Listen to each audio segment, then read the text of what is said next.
5세에서 11세 어린이에 대한 코로나19 백신 접종이 시작된 가운데 뉴욕시의 어린이용 백신이 모자라는 것으로 드러나 물량 확보에 비상이 걸렸습니다.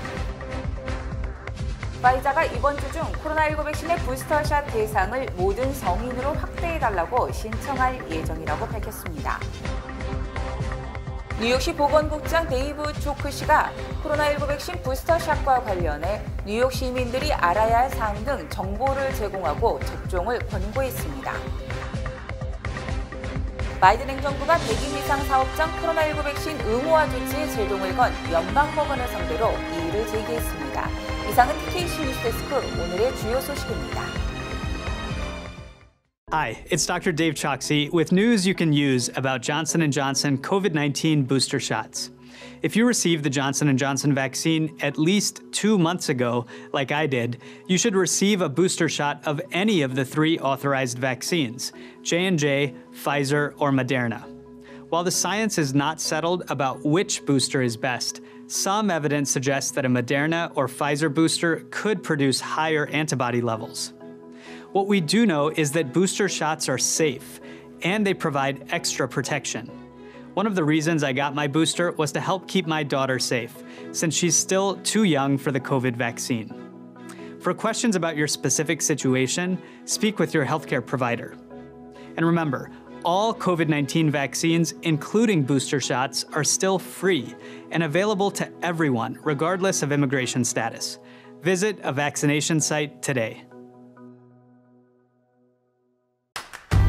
하고 싶은 일을 하고 싶은 대로, 그리고 매일매일 정관장 천목. 나를 위한 1초의 습관 천목. 가족 건강이 세상에서 가장 큰 감사. 가족에게 건강한 습관을 선물하세요. 파이락 등 가족용 15%까지 할인. 천록정이나 250불 이상 구입 시에도 선물을 드립니다. 정관장.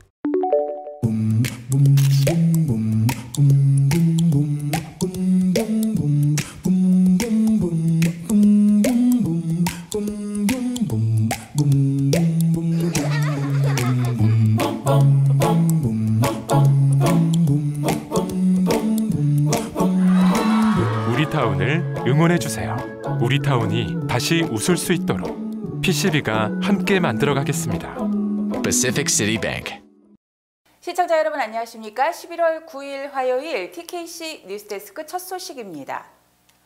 5세에서 11세 어린이들에 대한 코로나19 백신 접종이 시작된 가운데 뉴욕시의 어린이용 백신이 모자라는 것으로 드러나 물량 확보에 비상이 걸렸습니다.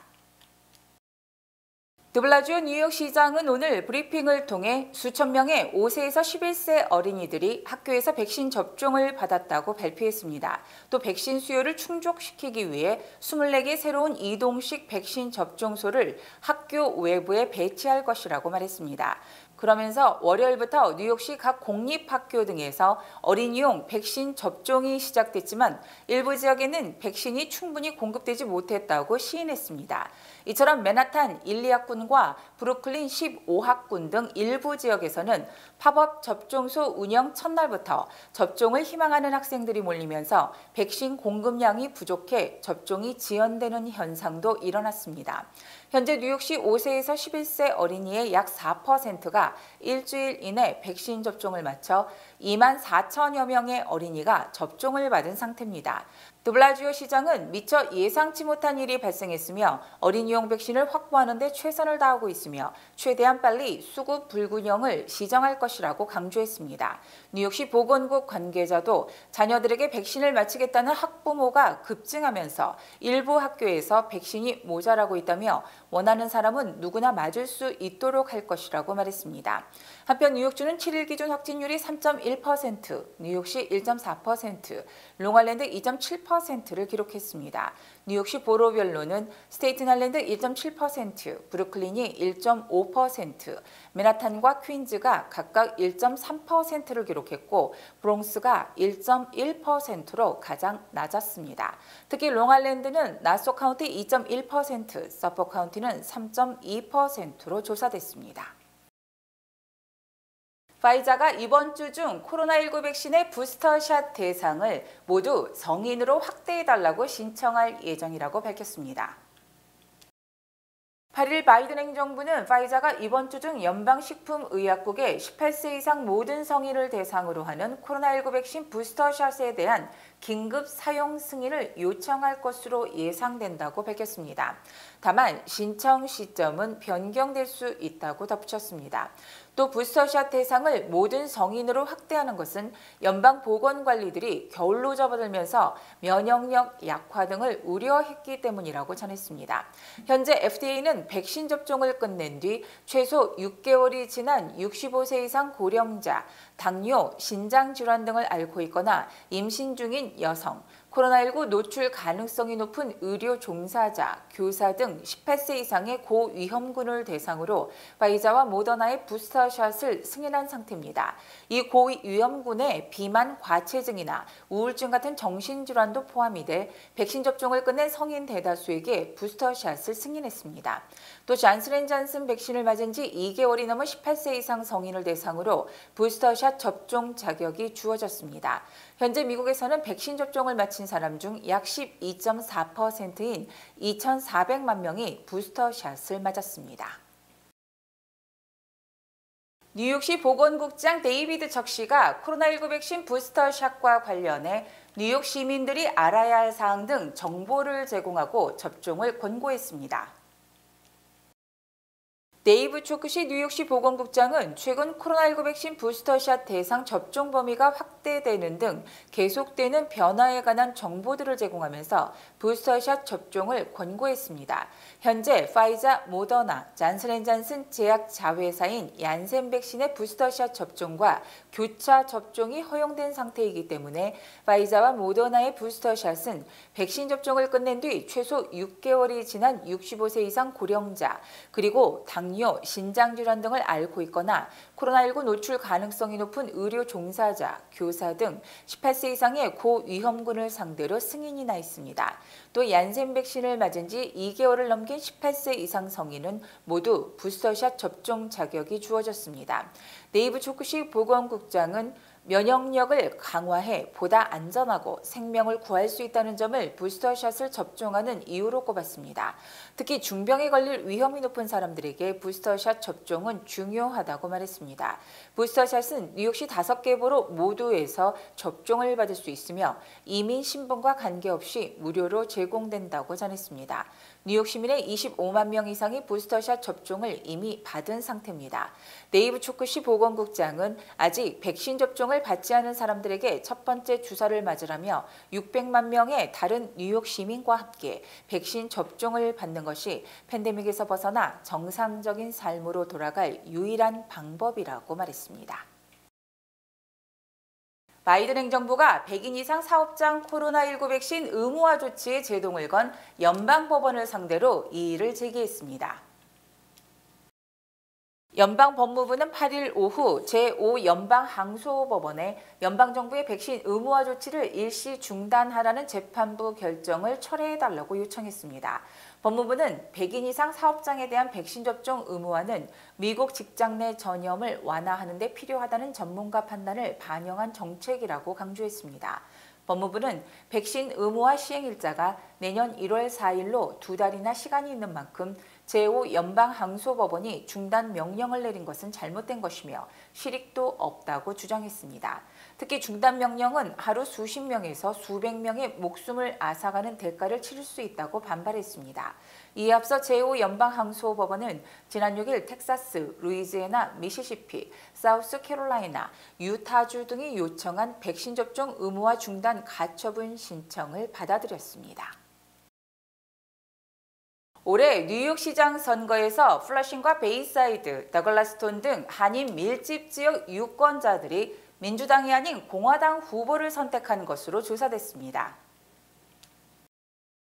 뉴욕시 선관위가 공개한 투표구별 선거 결과에 따르면 퀸즈 플러싱과 머레이일 등을 관할하는 뉴욕주 하원 40선거구는 커티스 슬리와 공화당 후보가 4,782표를 얻어 4,634표에 그친 에릭 아담스 민주당 후보를 앞섰습니다. 또 퀸즈 베이사이드와 프레시 메도우 등이 포함된 주 하원 25선거구는 슬리와 후보가 6,371표를 얻은 반면 아담스 당선자는 5,684표에 그쳤고 베이사이드 일부와 더글라스톤, 리들렉 등의 주 하원 26선거구는 슬리와 후보가 12,361표로 8,237표에 그친 아담스 당선자보다 50% 이상 큰 표차로 이겼습니다.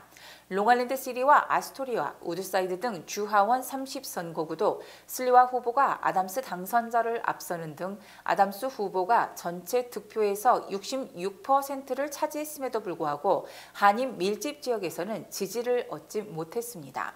민주당이 한인 등 아시안의 지지를 받지 못한 것은 민주당 정치인들이 특목교 입학시험 폐지, 초등학교 영재반 폐지 등 평등을 빙자한 하향 평준화 교육 정책을 펼친 것이 큰 영향을 미친 것으로 풀이됩니다. 또 지난해 코로나19 이후 뉴욕시에서 아시안 증오 범죄가 급증했지만 뉴욕시 정부가 이에 적절한 대처를 하지 못한 데 대한 실망감의 표출이라는 분석을 낳고 있습니다. 맥도날드 USA와 APIA의 2021년 장학금 수여자들이 발표됐으며 한인 학생들을 포함한 아태계 학생 55명에게 총 50만 달러의 장학금을 수여했습니다.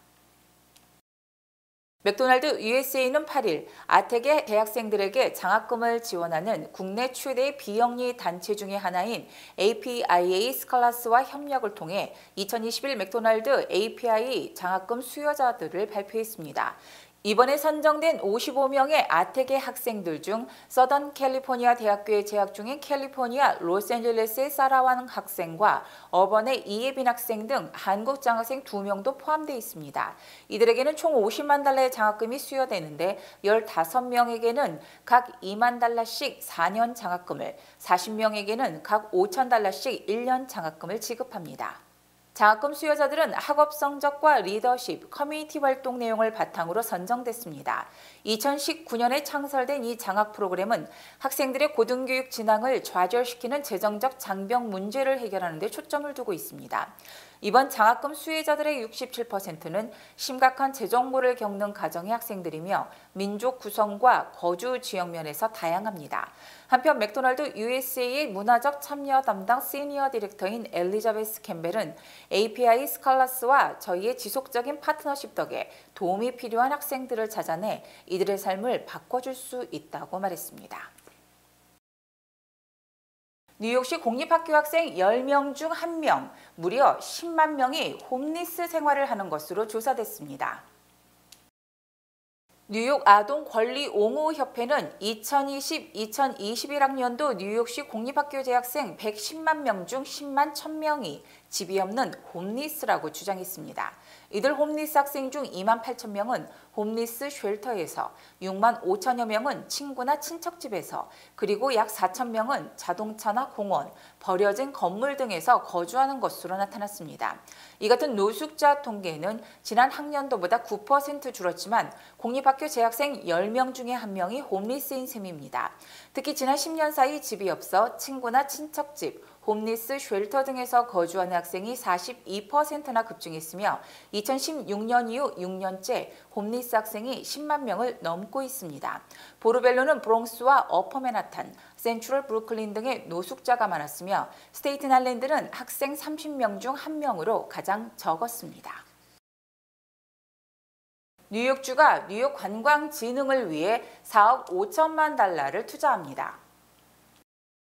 케이시 호컬 뉴욕 주지사는 뉴욕을 미국 제1의 관광도시로 부활시키고 관광산업 일자리 증대를 위해 4억 5천만 달러를 투입할 것이라고 어제 발표했습니다. 호컬주 지사는 어제 맨하탄 자연사 박물관에서 기자회견을 통해 뉴욕이 진정 팬데믹 이전으로 돌아가는 유일한 방법은 관광산업이 부활하는 것이며 이것은 뉴욕주의 성공이자 관광산업의 선공이라고 강조했습니다. 특히 뉴욕주는 1억 달러를 편성, 관광업 종사자 3만 6천 명에게 1인당 2,700달러씩 지급하고 별도로 1억 달러를 투입해 다시 관광업에 재취업하는 사람이 6개월 이상 근무할 경우 5,000달러를 지급합니다. 또 2억 달러를 투입해 관광 관련 소기업 부활을 지원하며 이외에도 2,500만 달러는 컨벤션 센터와 호텔 이벤트 행사 지원, 2,500만 달러는 전 세계와 미국 내 마케팅 비용으로 사용됩니다. 연준 고위 인사들이 오는 2023년이 아닌 내년에 금리가 인상될 가능성이 있음을 시사했습니다. 리처드 클레리라 연준 부의장은 8일 브루킹스 연구소 주최 온라인 행사에서 빠른 경제 회복과 높은 물가 상승률이 지속되고 있다며 내년 말 이전에 금리를 인상할 가능성이 있다고 밝혔습니다. 제롬 파월 의장이 최측근으로 분류되는 클레리라 부의장의 이 같은 발언은 연준 최고위층이 조기 금리 인상을 염두에 두고 있다는 것을 보여주는 것입니다. 하지만 클레리라 부의장은 올해 물가 상승률이 연준 목표치인 2%를 훨씬 넘었지만 인플레이션은 일시적이라는 기존 입장을 유지했습니다. 또 제임스 블러드 세인트루이스 연준 총재는 내년에 2차례나 금리가 인상될 것으로 생각이 되며 내년 연말까지 공급망 병목 현상에 따른 높은 인플레이션이 지속될 것이라고 우려했습니다. 이들 외에 패트릭 하커 필라델피아 연은 총재도 어제 뉴욕 경제클럽 연설에서 테이퍼링이 끝나기 전에는 기준금리를 올릴 것으로 예상하지 않는다며 하지만 인플레이션이 진정되지 않으면 연준이 2023년 이전에 행동에 나설 것이라고 주장했습니다. 한편 연준의 은행 감독 담당 부의장인 랜들 퀼스는 어제 바이든 대통령에게 서한을 보내 사퇴 의사를 밝힘에 따라 내년 초까지 연준 고위직 4명이 물러나게 됩니다. 연준이 금융 안전보고서를 통해 인플레이션과 긴축적 통화 정책이 미국 투자자들의 가장 큰 우려가 되고 있다고 지적했습니다. 연준은 8일 발표한 반기 금융 안정보고서를 통해 시장 참여자의 70%가 앞으로 1년에서 18개월 동안 가장 우려하는 사안은 인플레이션과 긴축적 통화 정책이라고 진단했습니다. 연준은 코로나19 변이가 미국 금융시장에 미친 영향은 제한적이라고 평가하는 등 코로나19 변이나 중국 정부의 규제 강화 가능성은 걱정거리 후순위로 꼽았으며 이는 코로나19가 완화되면서 경제 문제도 인플레이션 등 정상적 걱정거리로 돌아가는 것으로 풀이됩니다. 또 은행은 자본을 적절히 확충한 상태이며 기업과 가계부채의 취약성 지표도 대체로 코로나19 이전 수준을 회복했다고 진단했으나 중국 부동산 문제가 중국 금융 시스템에 부담을 주고 미국에도 잠재적 파급 효과를 미칠 수 있다고 우려했습니다. 즉 중국 부동산 개발업체인 헝다가 만약 경영 악화로 파산을 한다면 미국에 악영향을 미칠 수 있다는 것으로 약 2개월 전 미국 경제에 영향이 없을 것이라는 입장이 우려로 바뀐 것이어서 주목됩니다. 문재인 정부의 한국전 종전선언 추진이 한국의 위기를 초래할 수 있다는 우려가 확산되고 있는 가운데 연방 하원 의원 23명이 바이든 대통령에게 종전선언 촉구 서한을 보낸 것으로 드러났습니다. 브래드 셔먼 연방 하원 의원 등 민주당 소속 연방 하원 의원 23명은 신속한 종전선언과 북미 대화를 촉구하는 내용의 서한을 바이든 대통령과 토니 블링컨 국무장관에게 전달했다고 미주 민주참여 포럼이 주장했습니다. 연방 하원 의원들은 이 서한에서 우리는 한반도에서 계속되는 긴장에 대한 깊은 우려로 이 글을 쓴다며 미국이 남북 간 평화를 촉진하고 한반도의 모든 국민을 위한 민주주의를 가져오려는 노력을 지속하는 게 중요하다고 말했습니다. 또 문재인 대통령이 지난 9월 유엔 총회에서 종전선언을 제안했다며 종전선언은 북한에 대한 양보가 아니라 미국과 동맹 모두의 국익에 도움이 되는 평화를 향한 중요한 단계라고 강조했습니다. 특히 미국 행정부와 국무장관은 전쟁 상태의 최종적인 종식을 뜻하는 구속력 있는 남북미 간 평화 협정을 목표로 최우선적으로 적극적으로 외교적 관여를 해야 한다고 호소했습니다. 이 서한에는 한국계인 앤디 김을 비롯해 그레이스 맹, 탐 소지, 캐롤린 멀로니 등이 서명했으며 영 김 등 공화당 출신 한인 의원들은 서명하지 않았습니다. 하지만 문재인 대통령의 종전선언 제안은 필연적으로 북한의 미군 철수 요구로 이어져 한국의 안보를 위협할 것이라는 우려가 제기되는 등 매우 위험한 정책이라는 비판이 끊이지 않고 있습니다. 북한이 황해북도 평산의 우라늄 공장을 계속 가동하고 있다는 분석이 제기됐습니다.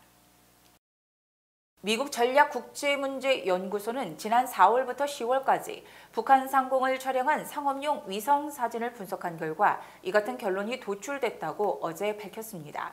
이 연구소는 2017년 이후 북한의 핵실험이 없었지만 황해북도 평산의 우라늄 공장은 계속 가동되며 옐로케이크로 불리는 우라늄 정광을 생산하고 있다고 주장했습니다. 옐로케이크는 천연 우라늄의 순도를 높이기 위해 우라늄 광석에서 화학 처리를 해서 불순물을 제거한 노란색 분말로 핵무기 제조에 필요한 고농축 우라늄 생산에 사용되는 것입니다. 이 연구소는 지난해 5월과 올해 3월에도 위성 사진을 분석해 평산 우라늄 공장이 계속 가동 중이라고 진단했었습니다. 한편 스탠포드대 국제안보협력센터도 2017년에서 2020년까지의 평산 우라늄 공장의 위성 사진을 인공지능으로 분석, 지금까지 알려진 것보다 더 많은 연간 20개 이상의 핵폭탄을 만들 수 있는 우라늄을 채굴할 역량을 갖췄다고 진단한 바 있습니다. 주요 단신 전해드립니다. 미국 정부가 반도체의 원활한 수급을 위해 삼성전자, SK하이닉스 등 세계적 반도체 업체로부터 강압적으로 경영 현황 자료를 제출받자 중국 측이 명백한 약탈 행위라고 미국을 비난했습니다. 롱아일랜드 서포 카운티 의원인 의사 윌리엄 스펜서가 환자 등과의 성관계를 위해 마약성 진통제를 처방해주는 등 9개의 혐의로 어제 기소됐습니다. 앤드류 쿠모 전 뉴욕주지사가 알바니 카운티 보안관이 자신의 기소 사진을 불법적으로 공개했다며 레티샤 제임스 검찰총장이 이에 대해 즉각 수사에 착수해야 한다고 촉구했습니다. 어제 새벽 5시쯤 플러싱 프린스 스트리트의 중국인 노래방에서 뉴욕시경 경찰이 다른 손님과 말다툰 도중 권총을 발사한 것으로 밝혀져 경찰이 수사에 나섰습니다. 맨하탄 어퍼 웨스트 사이드 주민 1,600여 명의 청원으로 맨하탄 웨스트 사이드 하이웨이 안내판에서 트럼프 대통령의 지원으로 만들어졌다는 문구가 삭제됩니다.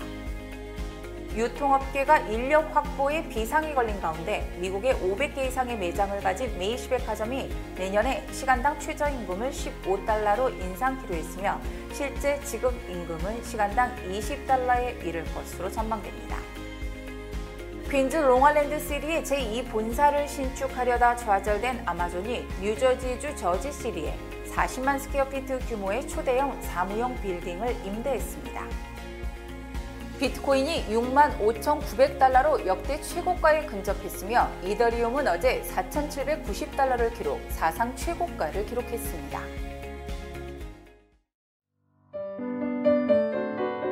박정희 대통령 탄신 104주년을 기리고 그의 공적을 널리 알리기 위한 기념 강연회를 개최합니다. 2021년 11월 12일 금요일 오후 4시 베이사이드 샘물교회에서 현영감 목사의 말씀과 이명산 시사평론가가 초청 연사를 진행합니다.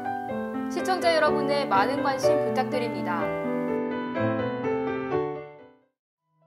H마트 리지필드점에서 돌려라 행운의 룰렛 이벤트를 진행합니다.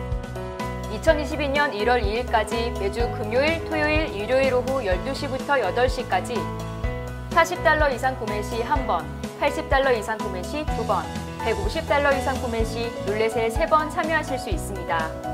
리지필드점에서 40불 이상 구매하시고 룰렛 이벤트에서 경품 받아가세요. 여러분들의 많은 성원 부탁드립니다. 외국에서도 꼭 챙겨야 할 소중한 나의 한 표. 아직 안 하셨다면 지금 바로 신고 신청하세요.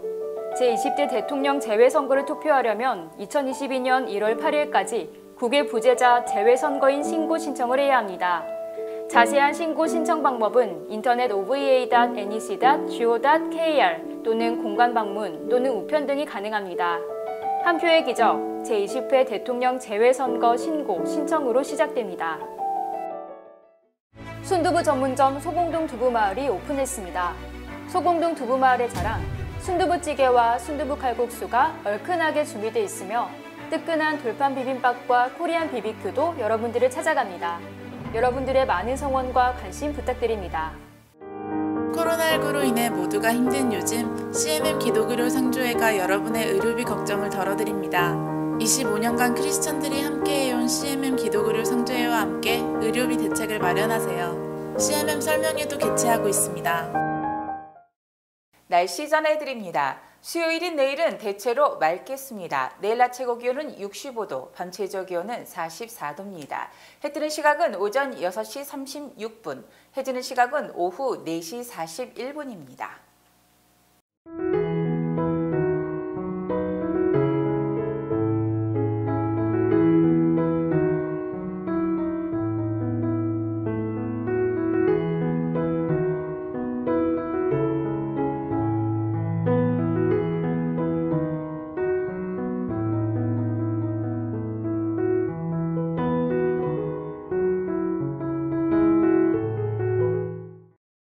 이상으로 11월 9일 화요일 TKC 뉴스데스크를 마칩니다. 시청해주신 여러분 고맙습니다.